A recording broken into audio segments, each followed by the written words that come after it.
रानी दुर्गावती की कहानी भारतीय इतिहास में शौर्य, साहस और बलिदान का अद्भुत उदाहरण है। वह गोंडवाना की शासक थी और उनकी वीरता को भारत के इतिहास में स्वर्ण अक्षरों में लिखा गया है। प्रारंभिक जीवन। रानी दुर्गावती का जन्म 5 अक्टूबर 1524 को कालिंजर के राजा सालहकृन के घर हुआ था। वो चंदेल वंश की थी, जो अपनी वीरता और कलात्मक दृष्टि के लिए प्रसिद्ध था।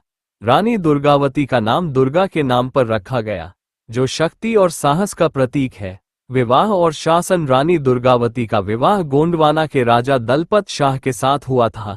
दलपत शाह की मृत्यु के बाद रानी दुर्गावती ने अपने पुत्र वीर नारायण के साथ राज्य का शासन संभाला। वह एक कुशल प्रशासक और शक्तिशाली सेनानी थी। अकबर की सेना से संघर्ष। रानी दुर्गावती ने अपनी स्वतंत्रता की रक्षा के लिए मुगल सम्राट अकबर की सेना के खिलाफ वीरतापूर्ण संघर्ष किया। 1564 में अकबर के सेनापति आसफ खान ने गोंडवाना पर आक्रमण किया। रानी ने बहादुरी से सेना का नेतृत्व किया और दुश्मनों के खिलाफ डटकर लड़ी।